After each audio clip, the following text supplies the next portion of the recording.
kaka weche dhi bedo. Machiegni twak okinyi makawuonya kora Ramogi Ajwang' in bende rwakni machiegni e twak marwa bed thuolo mar chwalonwa ote paro penjo moro amora kokalo namba mar ote machuok 23600. Facebook ibiro yudo achiel kachiel Ramogi TV X @Ramogi TV. Kan bende inyalo tudri koda e Facebook page mara ibiro yuda Joyce Oduor, mbui mara mar X ibiro yuda @JoyceOduor_. Kwachako twak marwa yanga okinyi makawuono dago mar mondo mi wawinja ne report manolosnwa kanyo ko jafwambo marwa Steve Biko chieng' tich ariyo mano majumani kama moheo Nurses 20 e kaunti ma Siaya noyudo hinyruok ka moko kuomgi dhi nyime kod yudo thieth e od thieth ma Siaya County Referral bang' kweth moro monjogi e kinde mane giwuok oko ka ging'anyo ne gichopo e apisi mano mar governor e kaunti ma Siaya. Kata kamano ne giyudo ka apisi olori to bang' mano e makweth mag jonjore nobiro bomonjogi. We wawinjane monde. E odiechieng' mar 13 Nurses ma Siaya nodhi nyime gi chenro mar ng'anyo kendo bolo tijegi piny ka giluor boma ma Siaya kod limo moko kuom apise mag kauntino. Gikone to wuoth nokelogi e laro mar rangach madonjo apis mar gavana ma Siaya mane giyudo kolor.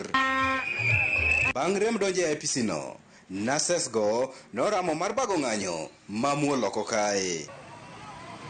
Mana kadiemo wang' nono, kweth moro nochopo komanre kod ludhe e lwetgi kendo chako rodho jochiw thieth go. Kata doko nobila ne nitiere machiegni kindeno, kwethni nodhi nyime gi rodho nurses go, gino manochuno obila mar diro risasi e kor yamo kendo keyo nurses go ka moyo 20 kuomgi to noyudo hinyruok. To kawuono ne wawuotho e offices ma wadhoeno ni onego bed ni address issues wa.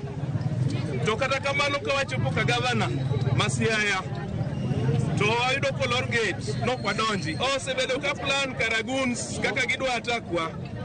To daka matin to polisi bende ochopo. Polisi chako shoot in the air to guns maimiyo rungu ka gavana owuok ochako goyo nurses. Guns gi ludhe mondo giwuok koda gigogo nurses moting'o mana firimbi e lwetgi, oting'o mana vuvuzela e lwetgi to biro mana ratiche mondo yudi. Okwamor. E twak margi gi jofwamb weche bang' limo jowetegi manochwal e od thieth ma Siaya County Referral Hospital, nurses go okwedo tim makochno ka giramo ni buok ma kamano ok nyal thiro chenrogi mar sundo tend kaunti ma Siaya mondo winj ywakgi. Nurses 20 mohinyre, an achiel kuom joma hinyre, simbe wa okwang, an achiel kuom joma simbegi okwang. Okwamor kendo wan very disappointed. Wadwa ni gichul pesa ming'ade mshahara, third party deductions, magin ging'ado tok chul pesa ni akie kuma gitere ni chuli mana net salary modong'cha. Kawa wuok nwa manyo ratichwa ma dioronwa guns. Wadagi CBA return to work formula ma 2017 SRC circular acute shortage of nurses magi gik madwa ni mondo bed address. Arore kod munyu ma kamano, nurses osingo mar ndiko dhogi e tesendo bila ma Siaya mar neno ni obila okawo okang' mowinjore ne jonjore go. Steve Biko, Ramogi TV, Siaya. Magi duto timore jochiw thieth mamoko e kaunti ma Siaya mano moriwo clinical officers kaachiel kod laboratory officers bende obwogo mano mariwore kod nurses e ng'anyo margi madhi mbele ka mana kaseng'isi ni jotend riwruok mag nurses bende biro bedo ka limo kaunti ma Siaya odiochieng' ma kawuono. Adwa nachako di Omondi wuok e kaunti ma Siaya. Ang'o matimore e kaunti ma Siaya maneno ka nurses owuok oko ka giywago ratiro margi, gidwaro ni sirikal kaunti ma Siaya ochop dwaro margi. Kata kamano waneno kamano ok timre. Guns emiyoro monjo nurses, hinyo nyaka nurses mwinjo be ni ema nitiere ng'ala manyime mar chiwo thieth makare ne jotuo e kaunti ma Siaya. Kamano Sharon. Joyce. Joyce. Koro Joyce gima timore en ni telo moro ndalo moko miluongo ni Stalin. Mane jatelo mar Russia. Telo no wacho gimoro ni whatever happens, don't arm civilians. Kikimi civilian bunde kata gige lweny mora mora.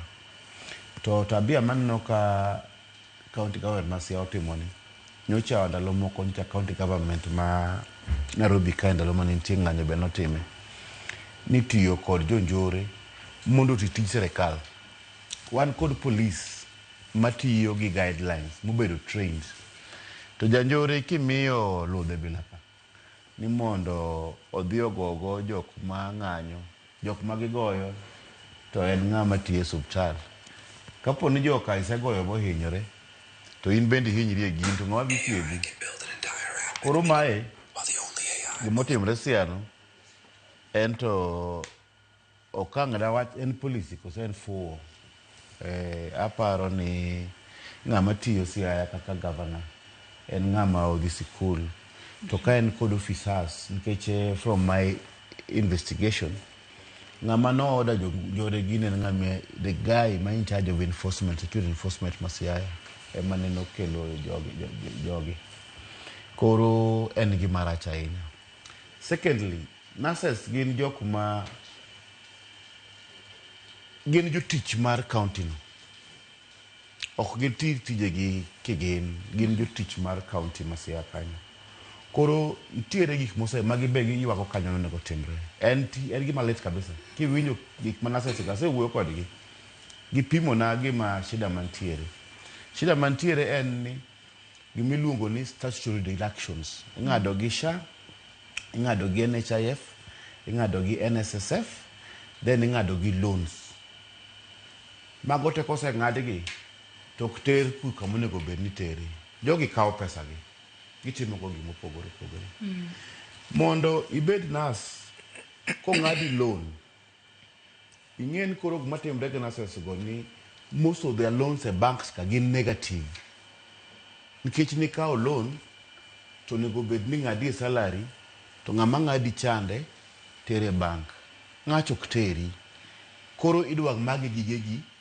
nikech ok ter gino namba 1 NSSF bende ok ter kacha gine magi thiedho ji to gionge kod SHA ji enjoy SHA ma ji enjoy gin to gionge kod SHA nikech ng'ama ng'ado gi chande ok ter statutory deductions mag gi third party deductions ok ter kama onego bed ni tere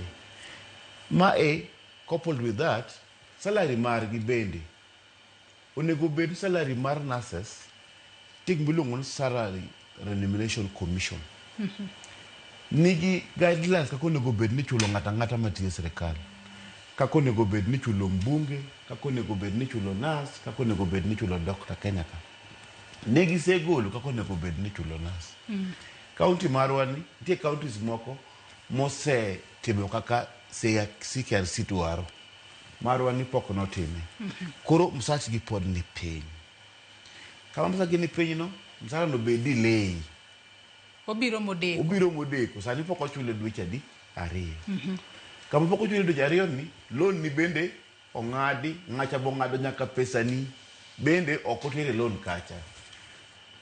Apart from that manyo demonstrate gi magro nurses ma ondike sirikal ma Siaya 382 emane wacho kae jok moko mane nondika to niluongo ni nyawawa kande some of those people Sharon ne gin account holders at those facilities iwinjo maber gin account holders e facilities go tie facilities ma Siaya masani olor for example laningeno Kariambi kama wuokie kama iluongo ni Nyadhi dispensary is closed completely to completely is closed nango nikech jok mane manage kiwe nurses makoro strike 382 kande bende ogole tich koro gin already shortage of staff joma nodong koro makoro ng'anyo gagi makudo jok modong kisegolo 380 mancha wacho kodi chande mabende 382 kande bende pok wa solve koro kendo jok ma nurses koro gin ok gin nyawawa bende koro ywak ni gin to koro loans mag gi NSSF mar jok bende remitted NHIF ok bende remitted pes gi bende delay koro we are going to witness miluongo ni complete shutdown e health ma Siaya kaponi kech daktari ba wuoyo go daktari ngisa ni ng'en ng'ama daktari ok nyal tiyo maonge nas iwinja en ng'ama jalwet daktari kaka fundi en fundi magedo tuntire jalwedo en ng'ama piny kacha magamo kuoyo mawinyo maginene ma loko kuoyo gamo pao timango mondo kore ka fundi omed bedo ni nyalo tiyo kama otiye koro jalwet daktari en nas kisegolo jalwedo for 15 days tigolo joka 382 kande mabose goal for the last 1 month ginne manda nyaka some facilities daktache ka wuno be threaten kuro gibende gibro join nurses kan kech gibe okisebedo ka gitiyo for the last 15 days nikech okenya tiyo gi nurses gi kuro the issue mar health masiaya needs a radical onego bed kata gik mitimo kaka koro investment forum medwa timgo should be stopped for a fact mondo wane ni make sure ni issue mar siaya kech facilities masiaya clinics dispensaries masiaya ma almost 20-30% ma are completely shut, are completely paralyzed. Koro akia nanyalo wacho dhok mane gi governor Masiaya ma is managing this thing, CEO mar health, CC mar health, because kaka gitimo, it is a crisis after crisis. Kama koro chope Siaya, ntig milungo gi dhok kisungu ni management by crisis. Management by crisis any beta. To kapo ni shida moro wuok kati iso e match itimo match koro ka nyo momogi mondo koro gi om guns gi mondo koro go yawa gi koro ngeni gino koro se momo dogi completely they don't know what to do. I think now ni koro nego bed ni probably gi dwar help moro muwuok oko bendipo bedo kingiso ni management by crisis mas iwacho no ni masani koro ten county Masiaya nitiere inyalo tieke yo machalo nade yena mar mondo mi arwaka Florence Ouma MCA mogwele county ma Ouma Bay etwako kinyi makaona ngeni kato bedo ni okiwuoge county ma Ouma Bay tang'eyo ni weche mago mag thieth gin weche ma wanyalo wacho ni no bedo devolved sector mar thieth en sector mane okete sirikal mano mar county kowuok e sirikal mamalo ka waneno ka nurses e county Masiaya wuok oko mar mondo mi ging'anya to aneno kimojogi to nyaka sani koro ndala 15 koro ka gisebedo ka ging'anyo onge gimoro amora ma osetim mar mondo mi ochung ng'anyo margi kar mar mondo mi oluongi gi por wach ioro mana ji mar mondo mi ogogi mano keto kata sector mar thieth e county Masiaya yo machalo nade Florence. Erokamano Joyce goyo erokamano mokwongo ni an nasebedo gi advantage moro mar bedo commissioner e public service board ma Ouma Bay. So kaka employees bedo handled nya bedo gi an upper hand moro matin. Mokwongo ni gima nyotimore ne nurses go rach kabisa. I blame gite.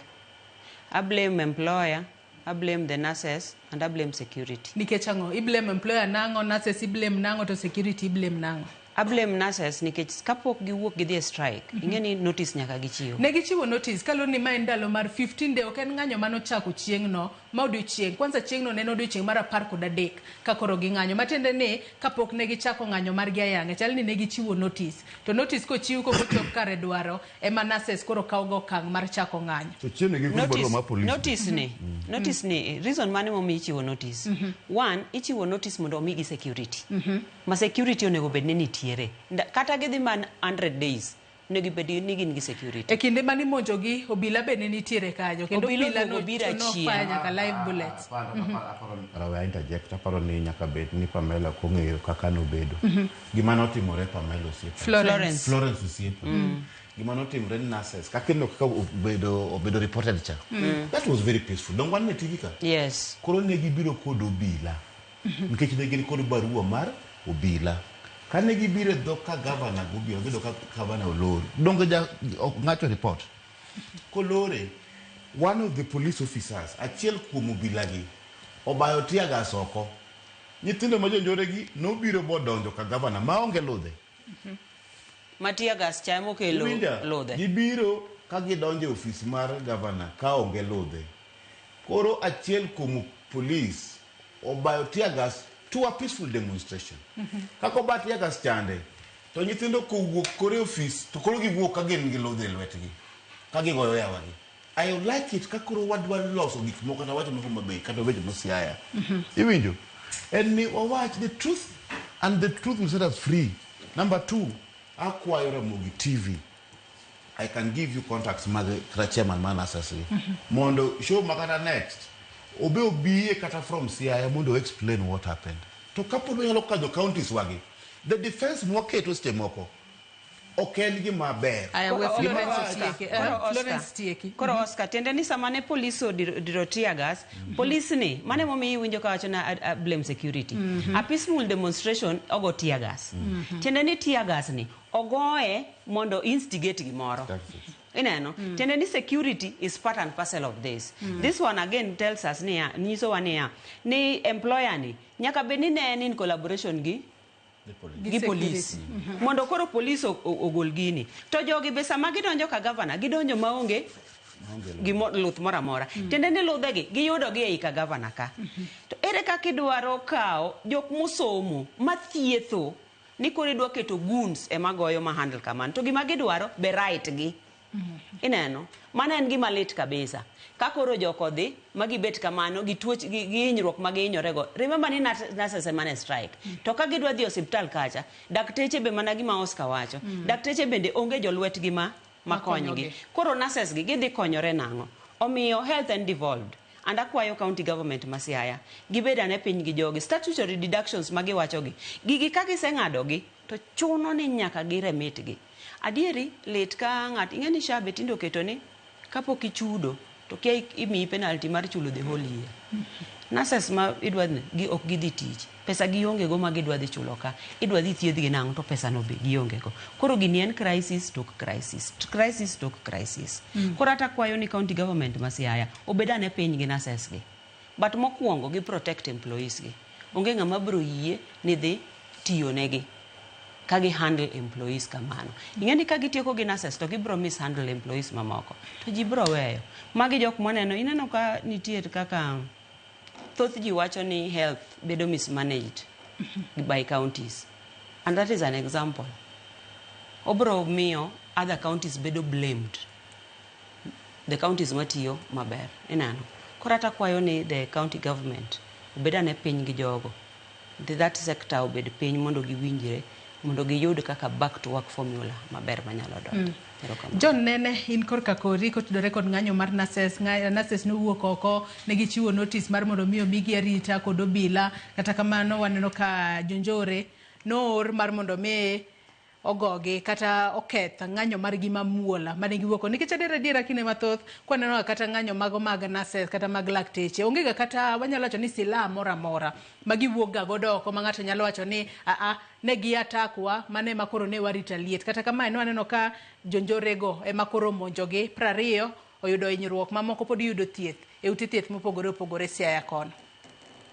Erokamano nya Joyce.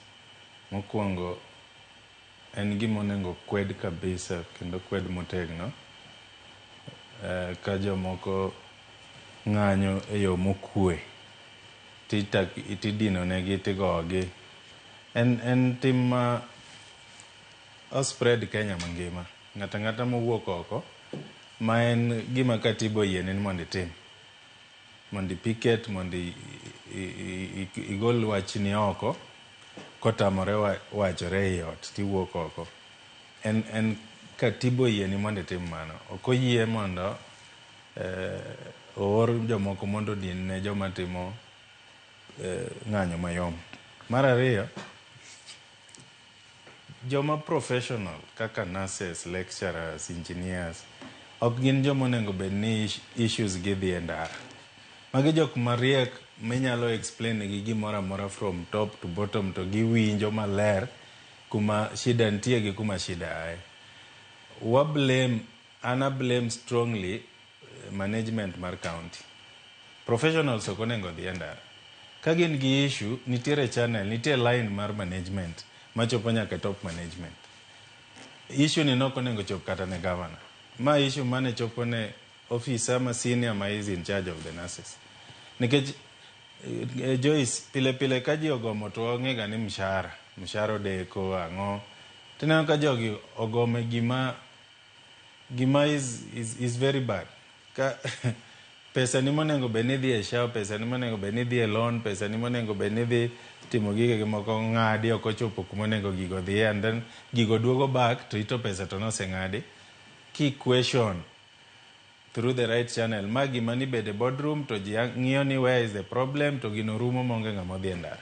Ok onego bed ni gimoro amora itere ndara, especially samidil gi joma professional.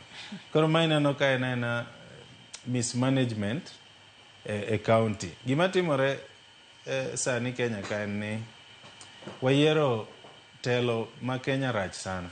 Political leadership ma Kenya rach.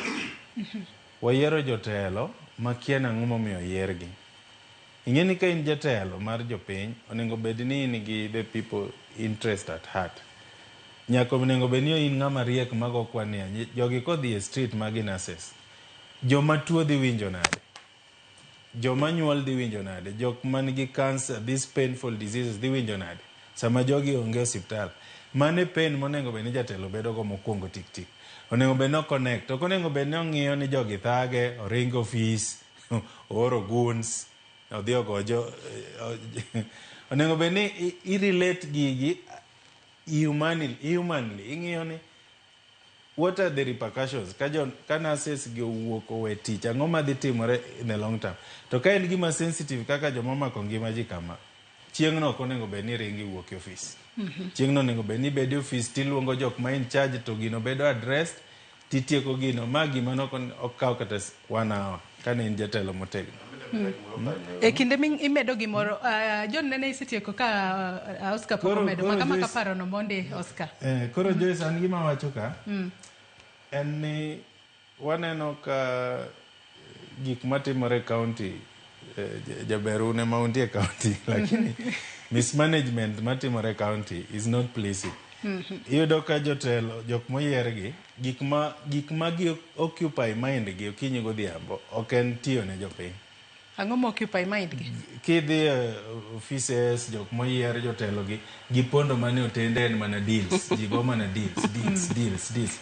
Iyudo kata ka deals go, pes jogi en e part ma deal. Ng'ato osego kode deal, osechame kumoro. Emomiyo giringo. Ing'eni iwacho ni yani ng'ama rach ringo kata ng'ama lawe maonge. Nikech gin guilty. Gise mismanage pes jogi, gionge answers mar problem ma jogi, koro giringo gilal. Nwa devolve system. Ing'eni joma donengo benefit e devolve system moloji te ne gin joluo. System governments manokadho te nokokonyowa. Nwagore mondo government obed devolve mondo pinje mag joluo timre nani? Ogerre. To gik mwaneno ka timore kaka koro governor ma Siaya en ng'at ma ji respect, ng'ama no fight for second liberation, notimore nade. Koro ka Nyasaye omiye chance mondo koro tine jopiny, to puto ng'wecho loro ofisi. Oringo lal. Igoyo professionals gi goons. Joyce, somo kiyot. To somo mag kaka koro scientific medicine, gin gik matek mane ng'ato sacrifice. Koro yudo ka ng'amo somo mariek manotiyo matek man gi riekone, koro ilawe street, to gimo issue mo raise, to gima genuine, monengo bed ni bedo addressed, ok okel picture maber kabisa. Ananeno ni ma en failure mar governance, en failure mar management, en failure mar ngana winji kata kani chako wuoyo news mokwongo. Lecturers, doctors, engineers, look at everywhere in the world, kuonde ma develop. Jogo ok dhi get street. Magi joma riek mibedo go piny tipimonegi kaka gimoro timore systems, this is the money we have, mae gima timore, this is what was allocated for you, pesa ukano ng'adi no dhi kuma kama, there is no need to go to the streets. Ananyalo paro diere mane wadwa gomo university, lecturer achiel nong'eyo psychology mar student. Obiro to wacho ni wan gi problems apar mokwongo. Problems apar. Maru ni namba bich. Koro kochako kwano kaka gik moko dhi, to wadoka wacho ni kare kamane kaka weche. Otiyo gi psychology maneno kako nyalo kweyo wach. This thing of we are managing systems like streets, ji dhi ndara, ji gore, ineno ka ng'ama miyo nyako igoyo gi luth koro ituro gi tena. Ok en gima ber. Siaya uni jatelo. Ma Nene wacho kanyo, because aneng'ina timo political analysis. Koro nitie gimoro ma bende aparo mana sama Nene wacho kama. Nyalo bedo ni nitie problem sama Nene waketo ni governance, for example, mar county government, directly bedo managed gi the governor, who is a politician. Ne wanyalo kete na system kaka company. For example, company mar mawantiere en gi board chair mar board mageno ok gitim the day-to-day running of the company. Although company gi CEO. Nonego bed ni kara waketo system mang'ama manage the county obed a proper CEO mar county, ok gama elected.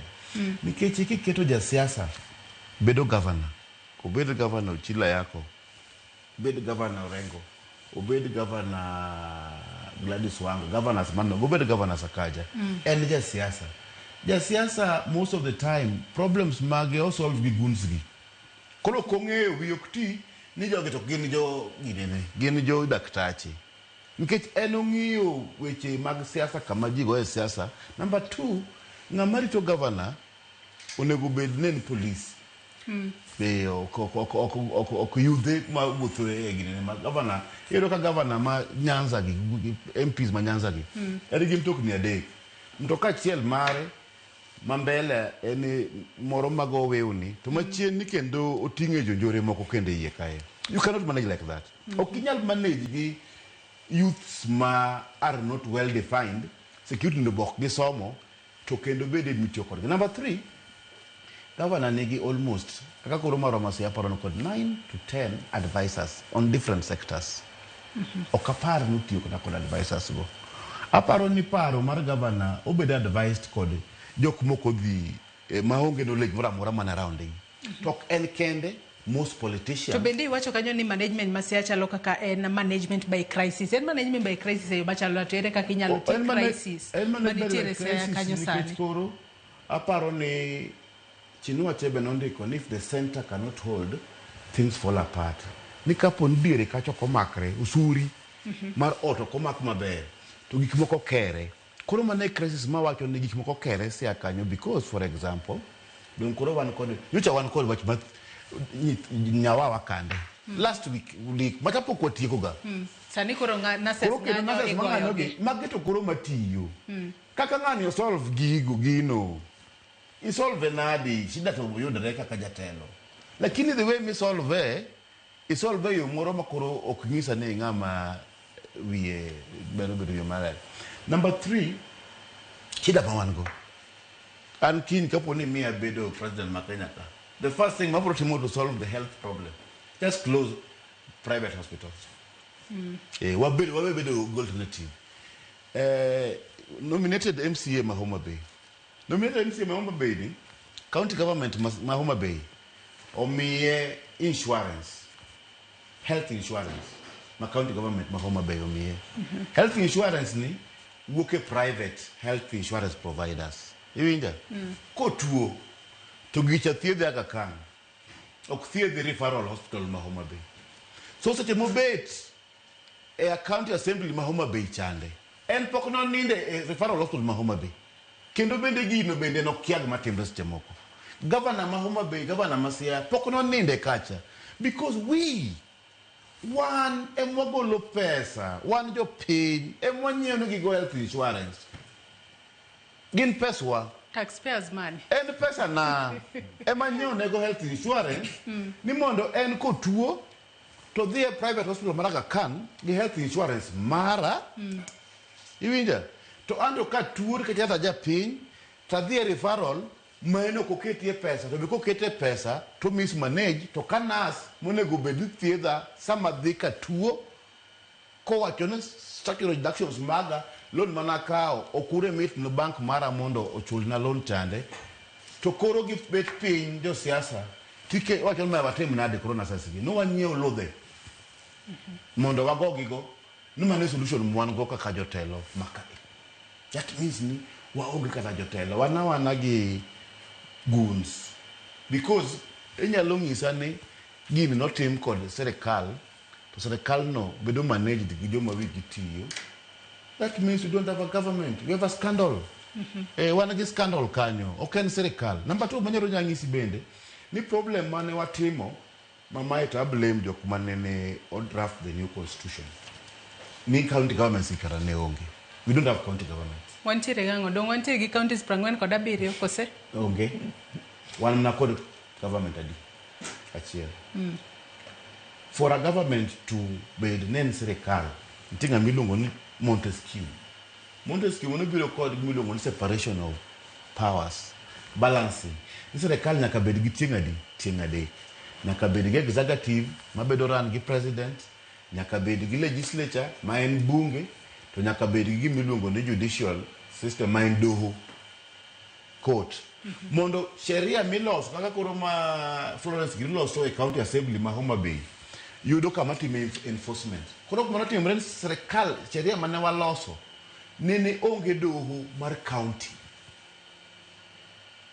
chon kane pok wakelo sheria ma 2010 ne wan gi doho mar county kaka koro Nairobi ne koro mo city court komaki kiwito yugi e barabara kata ki park marach i break miluongo ni county bylaw ki break miluongo ni county bylaw kata kiketo kibanda kama ok onego bed ni kete mano iketho chik mar county komaki gi jo askari mar county council kande to giteri e doho mar city court mano tinde onge e sheria ma wan goni koro sheria ma Florence giloso e county assembly ma Homa Bay mago gin nonsense cannot be implemented anywhere because it cannot be enforced. Onego bed sheria mora mora one called enforcement wing. Nikech koro Homa Bay for example. Kaponi parking man otimo parking marach. Ba jo askari ma Homa Bay omake. Chere kan. Awinjo kanyo ka Florence nyero. Florence kapok wadhi yweyo mokwongo wadongi dak achiel. Okunya tere magistrate court ma Homa Bay. Na kotere a county court obedo created. That one should be changed in the law. Mondo sheria ma Florence ni loso Homa Bay. Obed can be enforced. Kuro county assembly osebedo gimoro cha otimo recommendation to governor. Kapon governor ko implement gino. Gumadango team yonge because we don't have an enforcement. Lakini national assembly man malo kai. Kapon no petition law. Bakpon William Ruto presidency kaka governor ma Kenya oko implement to one gidoho nyaka Supreme Court lakini county kacha bylaws ma county kande they cannot be enforced nikechango nikech onge doho ma sheria margi itiyogo piny kacha to wan kod counties mopogore Mandera nigi bylaws mage Kakamega nigi bylaws mage Siaya nigi bylaws mage Homa Bay nigi bylaws mage how can they be enforced ka onge court kacha minyalo terie ng'ato momak kapono maki kiny no kitimo parking e town kae kiki bed gi wasi kama ng'ano yateri onge. Florence kapok wadhi yweyo. Oscar nigi points lakini samoro to medo gi chumbi ma inano bills mwaloso e assembly gi moro ka moro nigi chikegi gi enforcement gineni godo criteria nitiere ma nyaka ng'igi and wacho ni governments onge mano to miriambo nikech gini en gima nolos maber moketi in place ayie ni judiciary to is not devolved which is the only arm of the government maonge counties but there are mechanisms manitie ok wanyal bukore ni waloso bill without mechanisms kata mana the enforcement officers county enforcement officers bill gin gi mechanisms ma kogo gigi but again gimoro nitiere mane Oscar owacho about governor a politician and koro ikawa politician mondo manage counties. Any government in the world is managed by politicians because these are people who are elected. Jogi oyiergi gombolo. Mane momiyo wan gi governor moyier gombolo, wan gi CEC mobed appointed with the politically. Then wan gi chief officer mane technocrat ng'ama nigi lony. Ingeno kaw ng'ata niki iketo a chief officer en nyako bed ng'ama nigi lony mamiyo gigo. Therefore blame mokwongo bedo gi chief officer kapoko bedo escalated kata to the CEC mondo obed solved politically. Nitie gik moko man gi technicalities mok bed solved politically. Gini solve gi with the technocrats manikanyo. Koro anto poda kwaya ni mondo the CEC in charge. It's not like one Homa Bay. We have a very competent CEC. Makiny ka kiny obedo gi jo health gi. Kiny ka kiny. And just Dr. Suri. Dr. Suri. Wano in Homa Bay okwange ni nyaka wandik mana jo Homa Bay kende. Koro Homa Bay okwange ni wan jo Homa Bay kende mwandiko. Wange nyaka jo county moko jo manitie kod lony. Jok manitie kod lony. And lony neno bedo sekonyowa.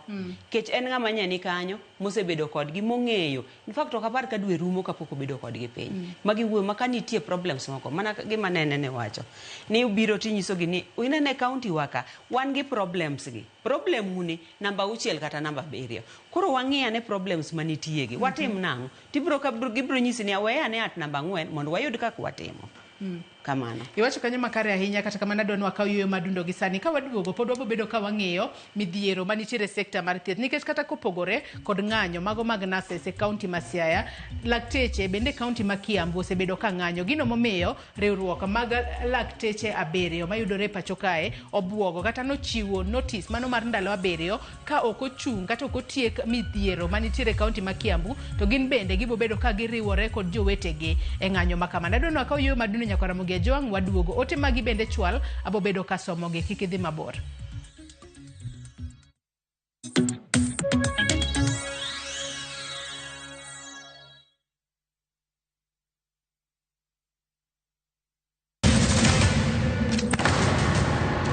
Duto teka unusi gi wachno.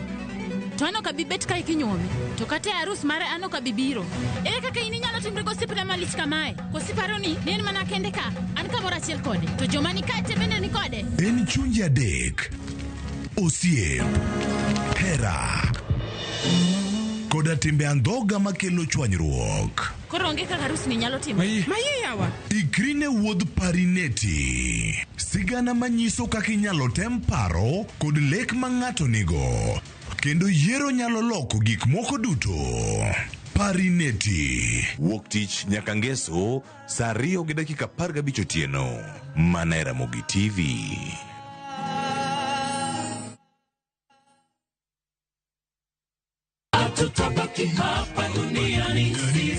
Be imanyo kit lamo mamulo chuny. Kae kama wach bedo e mangima kendo thumbe duogo chuny.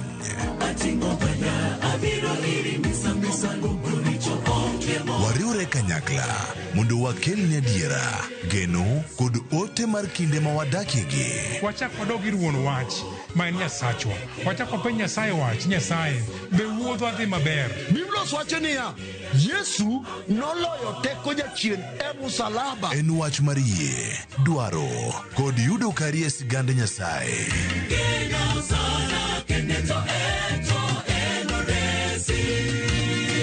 Injili ngima, sabato ka sabato, saa 2 okinyi, kik bai.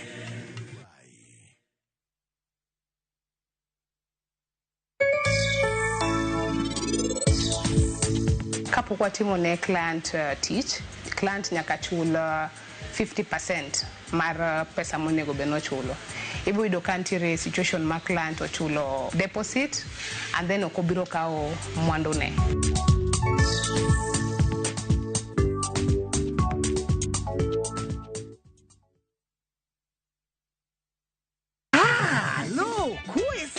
E gweng'ni, wach landore mapiyo moloyo ote mar pesa. Kendo nyiero en chenro mar oganda. Chief ong'eyo wachno, kata jopeng' ong'eyo. Ka chieng' tich abich ochopo, waduto wachokore. Ok ne baraza, to ne nyarkochia. Nyakochia gokoko. Nyakochia toxin. En chenro ma gik moko duto ng'aw malo mokalo tong'. Chakre sigendni, weche miwacho. Pato akanyi leo chunya, nonyuoli pure. Riwre uru gi oganda duto, kendo we uru wanyier ka gima okochuno ni ng'ato chul puothe no. Kokija richo, ting' badi malo, Jehova Nyasaye golo nyaka moponde ndalo. Nyarkochia, tich abich, saa 1:45 otieno, mana e Ramogi TV.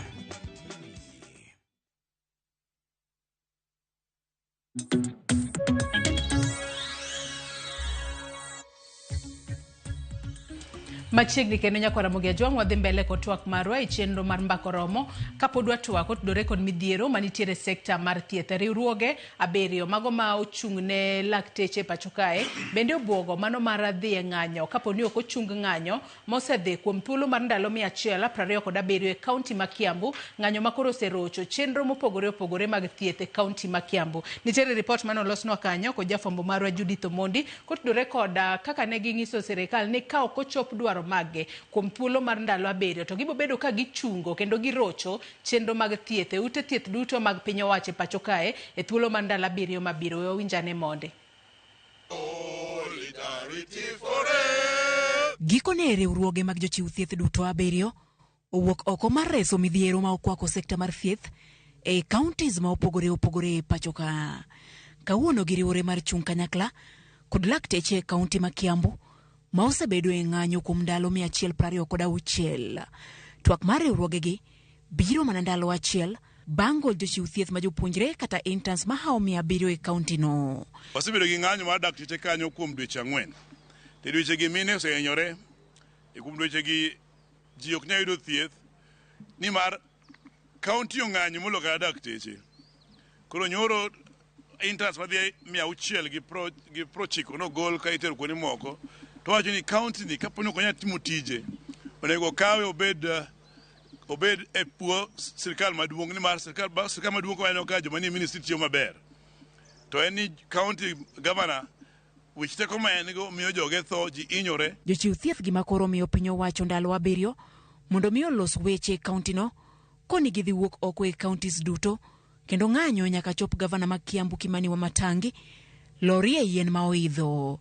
Bende gichiwo paro mondo duok telo mar kaunti no ne sirikal mamalo. He has even gone ahead to stop all union deductions and continues to threaten the workers that they must come out of the unions if they want to continue working for Kiambu County. Kuna tatizo kubwa katika gatuzi, na kila siku tukikutana hapa kutaja hivyo wanatuona kama maadui. Ndio maana unasikia gavana wale ambao wameamua kukiuka sheria kama huyu wa Matiangi, wherever it is. Ndalo 7 gi bende ochiw siem ne counties duto 47 e wi jochiw thieth ahinya to mag universal health coverage mane owinjo miyo rake yo maongirore. Kata kamano tend counties ne orido ni nyaka migi pesa mondi. County governments 47 pod go dhogi go siasa gi wach mar mandiko ne jogi barua, to pesa tero oseketi. Pesa nitie. En siasa magidwa go siasa nikech ne gidwaro pesa ni mondo gidhi gindik godo wedegi. To mane mwatamore ni pesa ni eri nyaka uga kaendi kose mi UHC ka UHC otase mar P&P. Budget ma hikomenda ni ne ogolo maromo shillings bilion 6.2 mar ndiko jochiw thieth mag UHC e yo maongirore.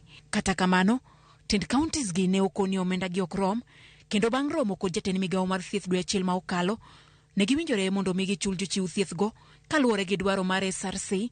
Kata kamano, miyo gi obok mar tich e yo maongirore biro rito. Judith Omondi, Ramogi TV. Haya, wawinjo kanyo kaka lakteche bende nochiwo dwaro margi mar mondo mi kik ging'o ka chenro mag thieth. Gitemo mar mondo mi gire sekta mag thieth kata sekta mar thieth e counties duto 47 ma pacho ka. Chak kod John Nene, sekta mar thieth ok en mana midhiero e kaunti ma Siaya ka achiel kod kaunti ma Kiambu kende. Nitiere midhiero mopogore ma bende lakteche gi yuago. Mano moriwo interns 700 manogol e tich ka achiel kod lakteche mag UHC. Manyaka sani koro gin bende pok ondikgi e permanent and pension governors podi dhi mana hivi ok gidwa chomore tere gindiko gi counties magwa to counties magwa makata kaluo. Erokamano ne Joyce. Ni amul mbaka ni kanwa chako. Oscar ne wacho ni politicians okonengo mi management mar county omany professionals. Gima timore gi Kenya ka akia ni wan democracy mathin koka wachako pod wayom takia gima timore nikech politician en ng'ama otelo ne ji manigi lit mar ji e chunye. Odwaro mondo ngima mar joge ne obed maber. King'iyo democracies ma mature, iyudo ka jatelo ofil ni okotine jopiny to resign, owuok, oweyo. Once josiasa wagi en fuo, akia ni en fuo, akia ni wawach ni anang'o. Gin gima motivate gi, gin this en emotional psychology magitugo gi jopiny, kia gidhi e liel, kia gipogo pesa, kia giringa yaoya e kamora mora, gin ka ok gidonj kachacha mondo giti mondo gilok ngima jopiny. Mano ok nyisi ni koro ni politics, right? The crop mar jotelo ma wan go sani ema wigi omoko. Ok gin joma pachi gi duong' moyawore monengo ng'ini ka bedo jatelo. An gi natural resources marom nade county naka, ere kaka nyalo tiyo gi pesa mayudo gi mondo turn round resources gi mondo kony ngima jopiny. Mano gimoro. Sani yudo ka county governments nyocha waringo kwatimo project moro mar youth. gina units mag disorganizations. Kuonde moko is bad. Akia kaka Homa Bay chucha, lakini kuonde machalo kaka Turkana gini kucho gin offices moko moti ji obet kanyo gi kata nigi timo ang'o. Offices onge, Joyce office onge kata computer, technology world ma wantie sani ni. Koro gik moko to governor bok yud office. En liel, kia oringo dhi kure, kia gigo deal, jok moko ma miela, yani en mila ma dhi mbele round, ok nyis ni politicians ok onego manage. Crop mar leadership gi gima motivate ng'ato mondo bed jatelo ema sani pok olokore. Hope ni wan kaka young generation kwa donje telo Oscar to walok gini mondo jotelo bed jok moko ma responsive man gi ngima ji at heart. Mar ariyo, ok wanyal golo private sector. The world ringo gi competition. Jatelo mochung ne public sector kidhi developed countries, public sector is better than private sector. Naked public sector nigi everything. Private sector is a struggler, is a businessman. Public sector nigi tax magji. Ene monengo bed ni olose maber moloyo private sector. Lakini nekech gima motivate ng'ato mondo be jatelo Kenya ka en kwalo pesa mar public. En mibadhi mar yuayo pesa mosegol cha mondo soyo fuko ne. Koro yudo ka institutions mag sirikal obedo starved, gionge resources. To resources no se wuok, mose som budget, to ng'ato kao pesa no kan. Okwale, emomiyo ineno ka koro system ok timang'.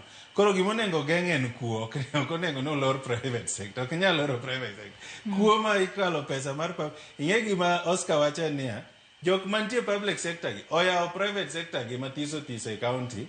Mar ariyo wacho ni omigi privilege, gin gidhi e osiptende moko, ok gidhi public. Ok onengo bed ni sirikal, ng'ama tiyo sirikal dhi e private sector. Mano law ma in the world. Ok onengo many tiyo government, kaso nyithindi dhi e private school. Then why are you working for that government? You don't believe in your government. To ma en gima chakore national, to dhi nyaka piny. Oscar onge firefighting, Siaya onge management. There's nothing going on. Imiyogi credit. There's no even management principle. Madhimbele. Kajacha, en emotional politics. Anenogi ka, okadwa wacho nyingi to miel, madhimbele Siaya ukanyo. Liete gi kiango, onge responsiveness madhi loko ngima ji. Koro Joyce, kane Uhuru ochako agenda 4. Ki idhi kata e YouTube to Google Kenya health policy. We have, I think, one of the best health policies in the world. Implementation ema onge. Chakre facilities, people, services. Ng'ama winjo be ni nyayo chenro mar implementation, miwacho ni implementation ema onge. Donge jotelo gi. Ing'e gima watimo marach kabisa makata yie gi Oscar. En ni finance okonengo bede lwet politician. Gima politician timoga, mono miyo nawacho ni politician onengo er joge ne en oversight. En ng'iyo ni pesa manyocho wagole central government cha. Jo professionals mok pesa donje lwetgi botiyo mondo kony ngima joge ne. Obed jaber ma ja MCA politician matin en gi grube modwani mondo ngima gi otimre nade olokre. Obed MP en gi joge ne nyaka ochope national level. Walak jomohero joge gi. Koro pesa cha kosebiro en mana mismanage of finance. Gima kethore Kenya ka en mana pesa. Jatelo moro amora moyier dwa mewo, ok odwa konyo jopiny. En obiro kacha pesa donje di ikawe nano. Kembni ne en gi kembni kanya par madwa ywago pesa no, odhi e fuke. Ere kaka service delivery debate. Ere kaka idhi gero osiptende. Ere kaka jolony matiyo gi idhi chul. To pesa cha to seywa osedonjo kumachielo. Koro ka jogo biro penjo ni to pesa nyocha waneno ko pesa obedo released. Pesa wabe nyocha ng'adi mongo dhi kuma odhiye. Ere pesa ni? Koro kipenjo, nikech oseywaye osekane kuma borumo maybe, osemadhe. Koro ilawi. It's a very bad system. To Joyce, gik moko adek ok onengo ji omilrego. Any serious government ok onengo milre gi chiemo, ok onengo milre gi somo, ok onengo milre gi thieth. Ka government nyalo timo gik moko adek gi jopiny ok dwa kata ng'eyo gima chielo ma gitimo. Kama gi otim maber to ngima ber. Sani yudo ka sombwa ji kia kata ni wane system mane gik moro amoro bagni. Osiptende nyocha neno last week kane wan ka nuogo e SHA kaka ywa pesa ji ok yud services gik moko timore nade. Gima duong' Kenya ka gima oketho gimoro amora en mibadhi. Mibadhi mar omenda pesa kobiro to jotelo ywa pesa. Gima omiyo ng'ato rwako koti nyiewo gari maduong' odwa bedo jatelo en mondo odhi okwal pes jopiny ok ni mondo odhi oti ne jopiny. To mae gima oketho sectors te oket kata health kende. An ok adwa gana neno professional e ndara, ok adwa neno lecturer e ndara, ok adwa neno mano nyiso ni that is a country that does not believe in the future. Sami neno ka koro jok ma professionals gi koro wuothe ndara mokwongo gi undermine ilongo nango merit. Ikawo ng'ama ok ong'eyo lit mar somo mondo dhi orodhi ng'ama osomo manyiso ni you don't even value merit mar somo mar jogi. Wan joluo na gin joma no value somo gi professionalism. Kuo matindo donjo danya jotelo kuo ing'eni gima duoga fwenyo kendo maneno Oscar maseneno with some small experience. Ng'ato kosechako bedo jamibadhi to rieko ne belal. Kata ng'ama nyochi paro ni riekna all of a sudden koro embo oringo mana gi jomo nikech ng'ama ofuo kokwalo more marach en na Nyasaye Mungu amenionekana ng'ama riek ok onego bed ni ng'eyo ni this money onego bed ni relate ni pesa ni kobiro odhi kama onego bed ni relate nyaka gi nyathi mathin matuo mama manyuol rem mowinjo cho onego bed ni relate gi that sector. We wawinja ne Florence bende tulo marwa onego bed ni ng'iyo gigo te ni make sure ni gik machalo somo gima chalo thieth gima chalo chiemo ok en gima imelogo lakini telo ere telo onge.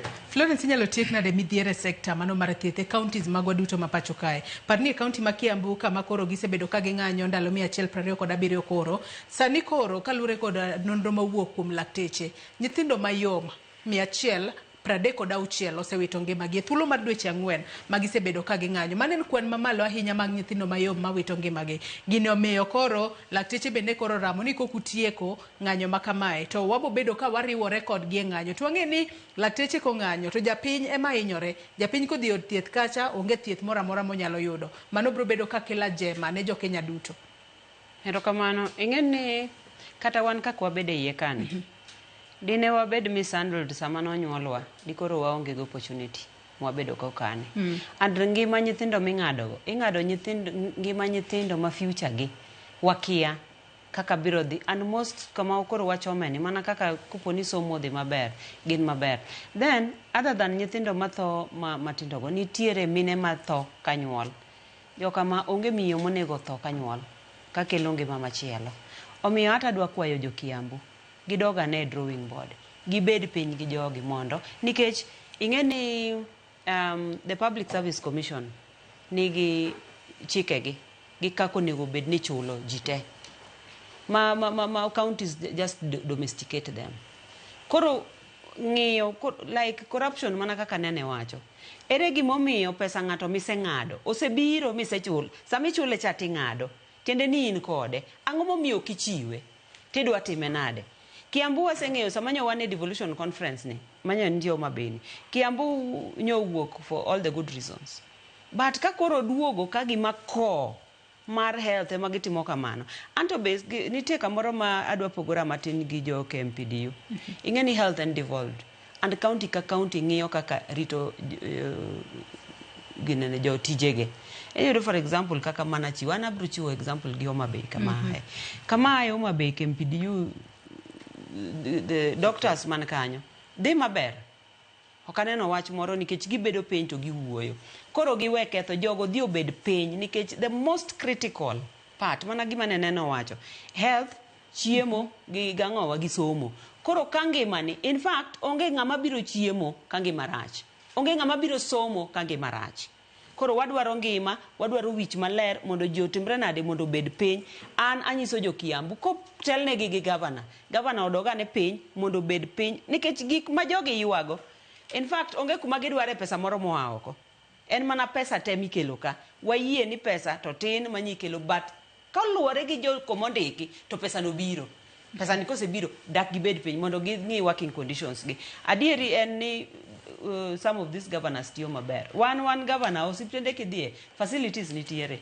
Kendo nyose temo owuotho kondgi koni komanyo. Okorit pesa malo kende mondo emo oket kuondego. Omanyo pesa kondgi koni mondo keti. Makata sani level ginene. Ouma Bay County Referral. Sani gere a very good facility. Mabro no setimo renovation mar outpatient. Adieri ler makata wan ang'e a few MCS mwago ma one services wamanyo ginene wamanyo Ouma Bay Referral Hospital mamano tayiego ni adieri jatich sirikal onego ng'iyane ni kata wan mwatimo oversight ni osiptende mwatime oversight gi be wanyalo dhiye ka emergency moro nitiere nikech Aga Khan machielo nyalo bedo ni mabor en Kisumu, the nearest Aga Khan mantie inpatient ni Kisumu, to kibedo gi nyathi matuo kata ine mituo be inyalo dhi e hospital cha. Koro bedo ni wadhi e osiptende no ging'e ni jotendwa gitimore nade biro ka unless ni en case moro maduong' kabisa makore wacho ni ibed ang'owa ibed referred. But adwaro challenge fellow leaders sana moyiergi wang'iane. Ndalo moko ne ncha wane e ginene e show moro pre-devolution conference makata na wachacha ni hawa kaber to facilities me osiptende ma public gi obed maber kabisa ma ng'ata kaparo to parni atimra nade adhi e facility wacha adhi yudo maber nikech SHA no osechul adhi timora nade adhi yudo maber to kama SHA pok ochule bro chuni ni golo pesani mondo timri nade mondo chak ichul godo. Sikul kidwa dhiye idhiye public ok private nikech waketo gigo maber kanyo. Koro hata akwayo governor ma Kiambu luonga ne jogigo piny mondo ubedgo nikech adieri mana mineno gima timore seacha dong neno ka en Kiambu obro a Kiambu to dhi e county machielo and nitie jomoko be kamoro ma bende ok mor ni health obedo devolved. Ginyalo mana gombo kamuting'o kata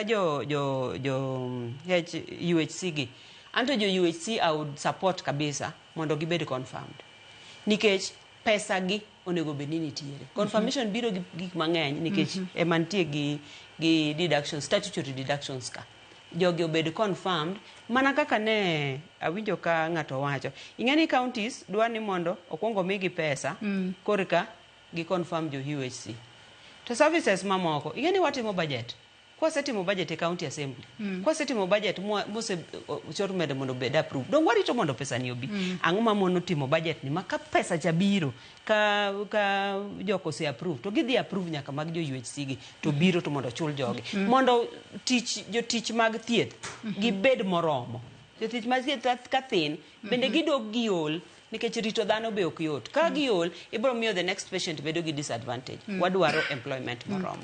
Oscar moro achiel Joyce ma otimre counties gi kendo ahero ka Florence owacho nitiere MCS mawuok Ouma Bay madhi gi referral ma Ouma Bay jo Ouma Bay winji koro gima timore counties wagi investment mwaseketo kaka governance completely zero. For example, Ouma Bay last year ne oyud ni en among the counties ma development budget pesa budget for development or magi spend on development was almost zero. Yani again most of the time mati Ouma Bay itimo gi kaka seso bedo the national government because the budget control of budget no wacho ni jogi consumption margi pesa mane gi budget for development consumption margi magitiyo ge budget for development ne thin kabisa jo Ouma Bay. Number 2 issue mar UHC gi ingen pok gibedo ga employed for 5 years from 2020 sani wane 2025 yes for 5 years 5 years ngato ko employee that means no kinya ka loan okinya dok e school kendo mondo imed somo mari okinya gero odi moro giminyalo timo onge tingeno holding ung'isi jetije for 5 years to ng'ano kumi tich mag mane timbe nyaka gi jo JSC junior secondary school. Yes, this is the same problem man JSS emanti moko jopunje kande to gine gi dhi ng'anyo bage go lweny gi serikal ba serikal no yie wachgi koro gima timore king'iyo budget ma Ouma Bay king'iyo budget ma Siaya king'iyo budget ma Migori kuonde maonge kata kambi kata chiel their own source revenue. Siaya county kama ae. Hinga kama Siaya yudo pesa. Siaya yudo pesa subtal. That is the biggest money also is revenue Masia County yudo. From the hospital. Ni pesa mwalo so medunga inya. Makapo nolo so 900 million on also revenue. To 600 million uwoke subtal. Nkech kanyo ema serikali lose pesa. Ongekelo yo moro ma serikali ka lose pesa. Nkech most of the time licenses gi kod plot rates gi bende seche moko ken jok chul or ok gi collect. So magino go sure. Wokure. Hospital. So one gi management ma pesa moloso as also revenue also kum jutuo. Yani en opangre ma mondo yud pesa monyalo spend eno yude from jatuo. Kata Homa Bay bende king'io those another more statistic analysis of gigo. Iyudo kata Homa Bay king'io also revenue margi pesa magiloso mang'eny. Giloso from health facilities. That means ni okwa invest pesa. For example, nyoro nyoa nisi gimoro. Ne one called investment for amoro. The Homa Bay cannot the team World Food Day, don't we? The Homa Bay timo events. Events mang'eny, Revolution Conference, event moro World Food. Gigin angle ma ikaw go pesa.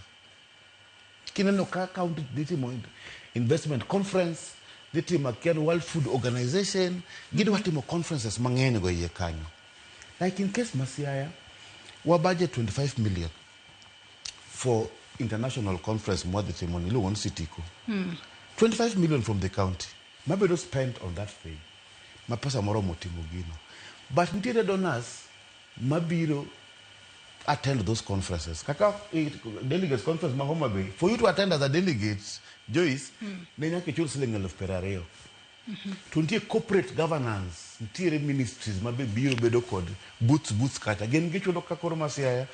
Platinum michulo 20 million. Adwa ni mak paro noge kanye, yes. 20 million kanyo. Ingisano wadhie county Masiaya. Kalo ne cheno mar mbako romo, waluo weche mopogore mabende timore. Wangeni gima chielo matimore e pacho kae. En kotudore kod ng'anyo mago mag jopuonj mbalariany kata lecturers ma nyaka sani koro donjo e juma mare maradeka. Nyaka sani adwa wadhie achiel kachiel e county ma Mombasa. Watudore kod jafombo marwa George Aoko ka intiere county ma Mombasa. Yaore George Aoko ka intiere county ma Mombasa. Ichio nade ang'eni intiere kod jopuonj mago mag Technical University of Mombasa. Pachgi en mane kotudore kod ng'anyo mago mag jopuonj mbalariany kata lecturers ma odonjo e juma mare maradek. Aoko. Erokamano ahinya Joyce, awinji maber kowuok e kaunti ma Mombasa. Mana kaka iwacheno, antiere e dho kar tiegruok kata mbalariany mar Technical University of Mombasa, kuma wantiere gi jopuonjre kaendi makoni gin bende gin kod ng'ur margi kotenore kod ng'anyo mar jotije mag mbalariany kata jopuonj mag mbalariany. Gikone sani endi gisebedo oko kuom thuolo mang'eny to gineno ka gin makoro ng'anyo ni hinyogi mok jopuonjgi kata jotije mag mbalariany. But kama antiere kodgi, awinjane pachgi kotenore kod wach ng'anyo ma kamae. Chaka ne gi nyingi tinyisa ni un ng'a gini to en ang'o matimore? Okay, gi nyinga iluongano Gundo Philemon Xavier. Ane jatend migawo mar weche tuke mbalariany mar Mombasa kae. Kotenore ng'anyo mar jopuonj kata jotije mar university, wan kaka jotiegre man university, wan ema wahinyore. Jomoko kuom wan nie hikgi mar tieko skul, moko kuom nyocha kodonjo. To sani nyaka sama wuoyo ni klese wan nono, ok nikech ni students onge, but nikech jopuonj ng'anyo. Koro ne wakwayo sirikal ni mondo giwinjre, giluong jopuonjgi, gichulgi. Mana kaka nyocha SG mar jopuonj osewacho, Constantine Wasonga, ni ok gicham otese. Gimi jogi pesa mondo jogi obi opuonjwa. Gin gibiro gore to at long last wane mwahinyore kaka jotiegre. Kok gimiyo jogi pesa, wambe waneno ni koro somo en ratiro marwa. Ok en privilege, it is our right. Kendo koro kok gichulo gi tok seche 24, wadhi gi ndara gi jogi mondo koro wambe wagore na ratichwa sama jogi gone bank slips gi. Wan wadhi gore na ratichwa mar somo. Erokamano ahinya. Winjane ng'at machielo, ineno ka gini hinyo unade kaka jopuonjre? Ginyinga iluonga ni Kevin Achando. Abro wuoye e lo jo first years ma Technical University of Mombasa kendo ma Kenya te. Waseneno malit e lwe sirikal. Wadonjo kae ka wan gi lek mopogore. To kwa biro ka orwakwa kod midhiero mang'eny. We have faced humiliations, betrayals from the government of Kenya. Wakwayo kaka first years. Wadwa neno ber mar result wa mane watiyo ne matek. Ok wabibedo kae, wabiro ka 4 weeks now to kwa bede classes okwange gimora mora madhi mbele. Koro wakwayo sirikal mondo olos chenro ni. Kendo we demand for dignity and we demand that education system ogole lwet siasa kendo kete lwedo maratero. Yes. Education is not a privilege. Education is a right. Education is a fundamental. Yes. Monego beni wabedogo nikech ng'enywa wawuoke e familia maonge nyalo. Familia somo ni ema nyalo konyo. Eruru kamano. Kamano nyene no ka gini okang' mane makoro dhi kawo kaka jopuonj nikech koro joka pod waneno ka jopuonj oramo ni ogini doge skul. Piny owacho bende kone gin ne gisechiwo matin mane gin godo koro gidwani moko odhi nyime ka gisedoke skul. Koro kaka jopuonjre uneno ka okang' mane makoro dhi kawo kopogore kod wacho ni uneno ka uhinyoru. Nyinga en Joseph Olo, the president mar Technical University of Mombasa, mar nyithindo te.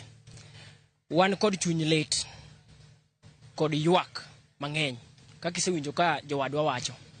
Ni mar ni jonyuol watemo matek, ni mondo mwabed e skul, wasom, watim tiegruok mane wadwaro ni mondo watim e ngimawa.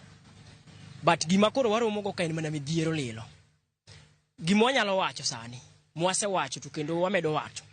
Kendo en kwayo ma oro ne nyithi universities te kod jotendgi ni ka sirikal ok dhi chulo jopuonj mondo wadoge klas, wane mwadhi medo hinyore kwaling' thi. Wawuoguru oko waduto te. Wadonje ndara. Wan wabiro loro yo madhi Malindi ni. Onge geche mabiro kalo ka. Manya ka chul jopuonj wadoge klas. Wan wasetimo gimonego bedni watimo. Onego bedni wachulo fi to wabiro ka. Mano wasetimo. Koro ang'o momiyo wane ma sirikal hinyowa bang' ka wasechulo nyaka fi. Wasechulo nyaka fi. Ma fi no bende nyocha gilando chien ka ni fi ne gidwoko piny. Pod gimede, wasechulo nyaka fi mang'eny ma gimedo no. To pod ok puonjwa. Wadhi donje ng'anyo, jothurwa. Wan wawacho adieri gi chuny lit ma wan go ni wadhi donje ng'anyo gi nyithindo te mondo mi waywagi kendo wadhaw ne ratichwa. Erokamano. Okay, mochni mogik kwatieko ang'o madiero wacho? Okay. Okay, an luonga ni Gift Bethwel. Abe wuoye low first years masani kiwacha dieri wahinyore nyaka ncha wadonji osepuonjwa mana first week kaso jopuonjo donje ng'anyo. Koro kwayo marwa maduong' ne sirikal masani wakwayo ni mondo ubede winjruok mondo mi lecturers oduoge e sikunde mondo wadhi mbele gi somo kaka onego bene dhi mbele. Wahinyore kiwacha dieri. Kowe manonde in the next 24 hours ka sirikal ok nyal konyo kaka ichulo jopuonje wa next. Wadhi nyore to wabro ng'anyo bende. Wabro join, wabro medre, wabro konyo lecturers wang'anyo. Erokamano.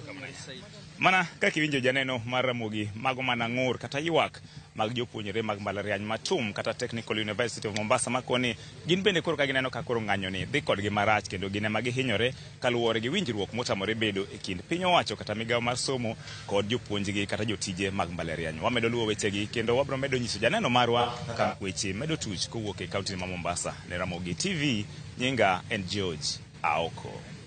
Erokamano ahinya George Aoko kowuok e kaunti ma Mombasa. Wawinjo kanyo kwayo mago mag jopuonjre e mbalariany mar Technical University of Mombasa ka koro gin bende gibuogo mar riwore kod jopuonje maggi kata lecturers kaachiel kod jotije mamoko mag mbalariany manitiere ng'anyo. Kata kamano wantiere kod geno ni sirikal bro bedo ka winjo ywak mago mag jopuonjre kaachiel kod jopuonj mbalariany mar mondo mi ng'anyo makamano ochungi. Sirikal ochop dwaro mag lecturers mondo ng'anyo makamano kik dhi mbele kuom kinde malach. Nyakore Ramogi jonga dono akaw yo madundo gisani kwa duogo e tielo mogik e twak maro e chenro mar mbako romo. Kik idhi mabor.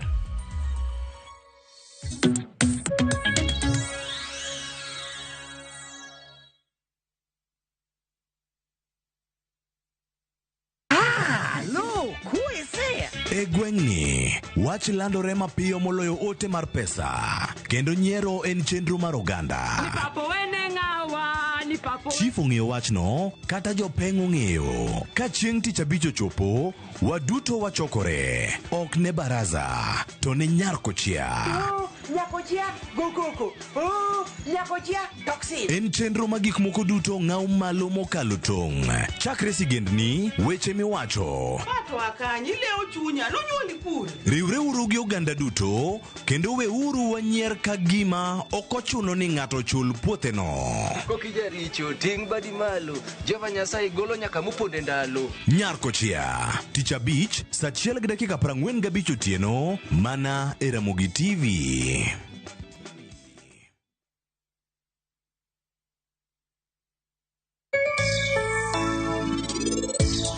Penj laktar kokalo Ramogi TV ngima en mwandu iluonga ni Ruth Otieno kendo en ga morna mar bedo kod odiechieng' kodiechieng'. Gimoro amora mitimo gimitimo to samiero gimitimo ma gino berni to ng'ama kalo be neno ka gino berne.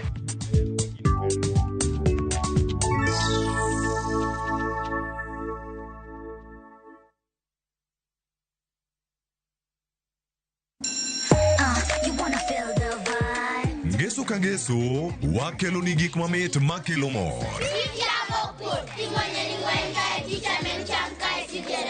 E rogo mar nyithindo kae, wakelo ni talanta. Loso gi lwedo, wapuonji tedo be. Gi moko mamit. Rogo mar nyithindo, ngeso saa 3 mar okinyi, mana e Ramogi TV.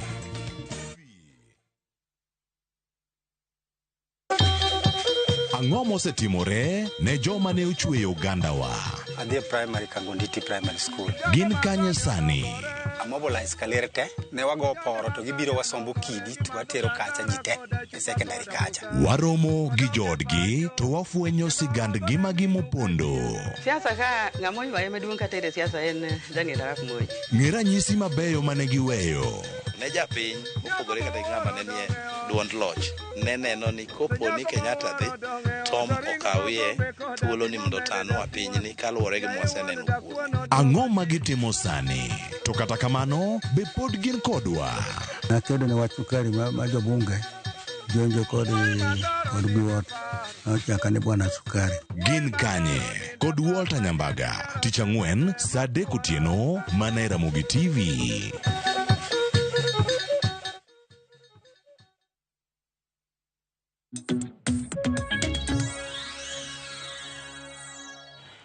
Machiegni kendo nyakwa Ramogi Ajwang' telo mogik e twak mar wecheno mar mbako romo kapo ni kitudri kodwa gi sani antiere kae kod Wela Dek, antiere kae kod Oscar Omondi jalonye e weche mag siasa, antiere kae kod Florence Ouma MCA mogwel e kaunti ma Homa Bay kaachiel kod John Nene janona siasa. Kapok ne wadhi e kaunti ma Mombasa wawinja ne ywaka mago mag jopuonjre mag mbalariany. Ang'isi ni mak na paro mano mar omenda mano mar 20 million mano motelo ne romo ma ibo bed ka ibage kaunti ma Siaya mano mar Sitiko. En nedo na pime maber mondo iwinje. Wan gi miluongo ni on source revenue. On source revenue en pesa ma serikal ma county oloso. Ok moyudo from the exchequer, ok ma serikal maduong' chande okelo on source revenue.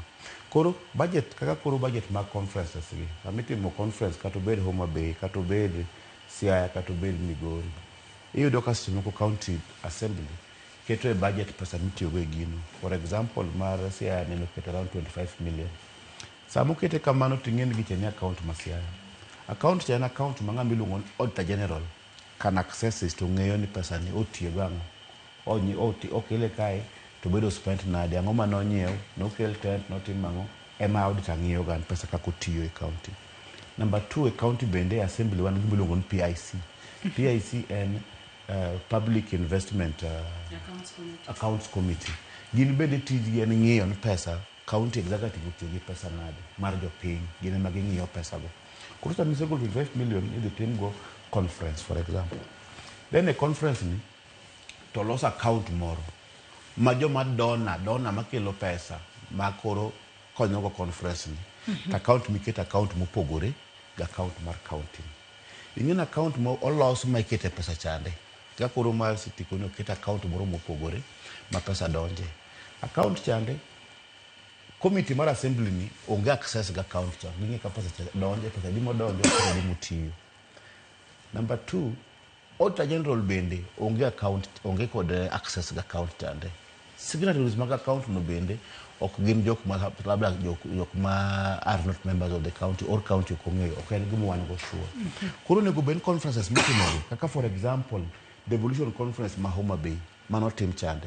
kapo ni pesa ikelo jo county ma Homa Bay ong'e ne gi invest pesa di e gini to donors mano kelo pesa di to pesa no tiyo nade mondo gino timre the people's protector en MCA chande nyaka bed ne ga access kacha oro to general be nyaka bed ne ga access kacha tiyudo customer ko counties gi timo conferences mang'eny to with time wabro realize ni kara conferences mitimo mang'eny mag counties gi gin conduit mag corruption en gi miloso go pesa tikawo pesa jopiny kaka 25 million to mane mobedo reported to account moro mantiere chande ma pesa ma donors kendo kaka koro wach mare Masiaya anno platinum michulo 20 million ntiere gold michulo 15 million ntiere bronze michulo 5 million apa ne yudo kibanda or what have you that money should be treated kaka miluongo on source revenue mondo bed kaka on source revenue nyaka bed ni pesa no donjo account mar county government Masiaya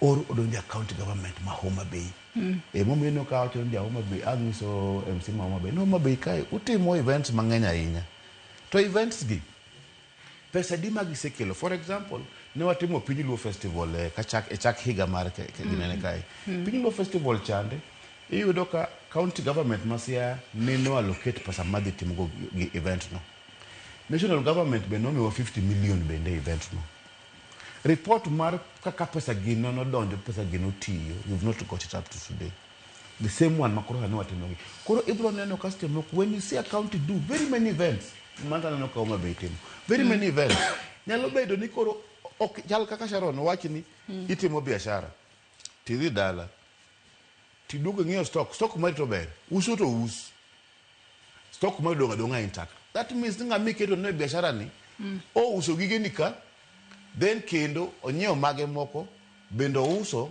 kibiro go kwandi kwento bera ngech labda 25 million mane wakero chande and then intact lakini 400 million more loss a event ni so is not accounted is not being accounted for mane monego bed no wang'iyo onego bed ni county assemblies including county assembly ma Homa Bay should be able to have that PIC mondo team audit mondo ngi ageno ni gibo bedo ka ging'iye yo makare ing'isa ni wadong mana gi thuolo ma Daka Beach kende twatieko Daka Beach ni dago mar mondo mi apognu ka uchwalo wach mogik bende ka watieko twak mar okinyi makawuono kopogore kod weche matimore pacho kae wantiere kod ng'anyo mago mag lakteche wantiere kod ng'anyo mago mag nurses e county Masiaya ng'anyo mag jopuonj mbalariany bende timore pa siasa kae bende nitiere weche mathoth masani koro tuche siasa wanno kama ne jatend piny Kenya Uhuru Kenyatta chalo ka ng'amo duoge siasa kendo kane obago kanyo romo mar jokanyo mag Jubilee nanno ka Fred Matiang'i ne nitiere achiel kuom jogo mane obiro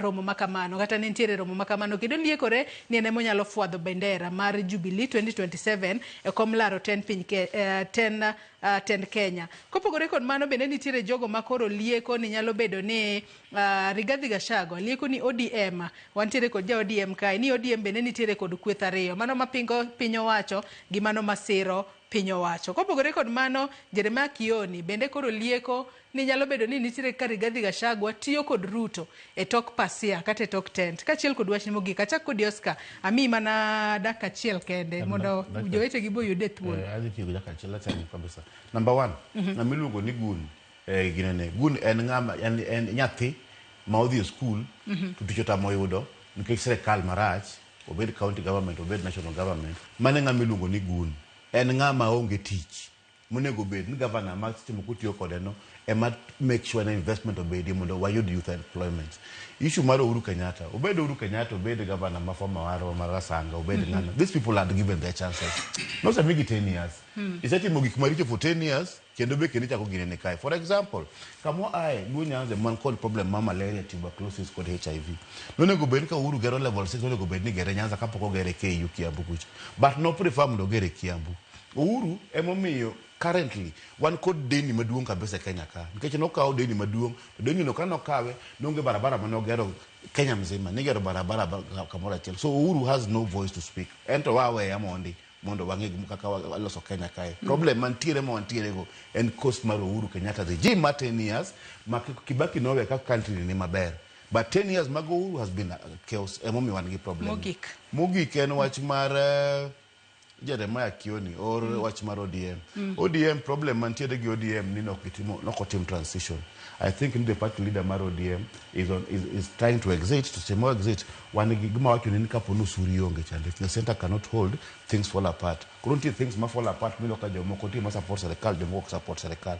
Mano tim resa miti transition mag parties makaponi the leader nonego bed no exit through AUC chande. Mano dhi bed chairman mar AUC. To gicha no abort. Koro no co-exit. Sani koro kendo health wise and what have you gik moko mang'eny. Koro ODM onge center mabere momino kantiere gi problem. Ero kama nenya Florence pachiko tudore kod wach mar Rigathi Gachagua wacho ni ODM nitiere kod camps ariyo, mano ma opposition kaachiel kod mano mar siro serikal. Kata obedo ni Gladys Wanga wacho ni party no pod entiere kumoro achiel kendo itae kod Raila Odinga kaka jakom maduong' mar ODM kaachiel kod weche mamoko matimore e siasa gi wachni mogik ka watieko. Florence. Ero kamano, maybe kapok awacho mano, nitie gimoro mane Oscar wacho monego bed ni amiye input na. Ing'e ni Homa Bay kata kabedo gi functions mang'eny. Wan gi governor ma siendane yom. And the time mana kuonga winjo wach mar senda mayom ni. Ne nadhi to iora nadhi anyiew kata yuech. Nitie jaduong' moro mane kaloga gi yuech. Toko nani okodwa ng'ache nyathine masiendane yo mondo onyewa. So an adok dal ot ka ywak ni jaduong' no oyanya. To duogo nyisa ni ng'ama siendane yom en ng'ama gige ne dhi mayom. Koro governor wa siendane yom. Kendo gik moko dhi mayom and en easy going. Emomiyo gik moko biro. In fact, awinjo ka Oscar siko refer to devolution conference. Devolution conference no ken activity mar Homa Bay County. Many conferences. Wewe atiege. Devolution conference no ken activity mar Homa Bay County. Devolution conference and activity mar Council of Governors, which is the magine maging'iyo. Mapes go teme chulo and what have you. It is them okay Homa Bay County. Koro jita nyocha wane meeting moro gi governor. To accountant moro wacho ni governor wan bende kanwa bede buchwa nywa ng'ado ni wan be this year's annual meeting wakelo Homa Bay. Onobuoge ok ni ene modhi omanyo. Koro ji nena ka Homa Bay oseket marieny ma ng'ata timore nade. Gombo ni mondo biye. Mondo koro wan ma miye uru ero kamano no setimore nade osekonyowa kaluwore gi kanyo. Sama gibiro business dhi mbele wayudo pesa. Koro gigi timore koro wamiye ura miya time mondo gik moko makata World Food Day madhi timore ni. Dhi timore wan onego bed ni wadhi e Kasa Sports. Ya komo mar ginene sports committee dogo nyiso no mera ji oyuare properly ni jite dwani mondo bi Homa Bay. Kanyo governor ok bedi. Koro blaming governor kama gimoro timore ni kecho seketo nwa lwasi maber wa ae uru. About siasa ni ayie gi gima Oscar wacho. Ouro wenwa thuolo. Nikech wan kata kaka Homa Bay anya paro no uro biro dichiel. Kano biro launch ginene daraja mar Koswei mambeta cha onge gimora mora to nino there was a handshake gimora mora malongo mwayudo kata mana ng'ato achiel modhi obedo ne onge kata di sani kanyo Ruto donjo at least wan gi Mbadi ni kanyo wan gi Wandai ni kanyo Pieso Molo ni kanyo kelonwa gik moko kendo mana gima ng'ato wacho ni Homa Bay ni onge gimitiyo ni en PR kanyalo miyo pesa mar 75% madonge ginene madonge national government cha kanyalo miyo gik moko kelnwa so be it koro ka gitiyo kanyakla to gigo to an agombo ni monda wach ne ng'anene Gachagua kodwaro timo gigene nyose tame manyose wuok omanya kama kata kupondo odwa rock gini ni ong'eyo sani o fight mondo Kikuyu bed kamoro achiel sama ni nyise ni Kikuyu bed kamoro achiel mondo lubang uhuru donge notamore sani koro feel ni kok en kendo koro Kikuyu koro nego bed wada achiel mano gi wuondo wa to e wach ODM nitiere ji nitie aneno ka Babu Owino gene nitie Orange Democratic Movement. There's a lot of democracy in ODM. The adhi chiu pachi mondo tim kaka dwaro ka ji oduogo mobedo piny kaka committee to ji wacho maber mondo. Ero kamano John Nene thuolo marwe marumo. Mana piyo.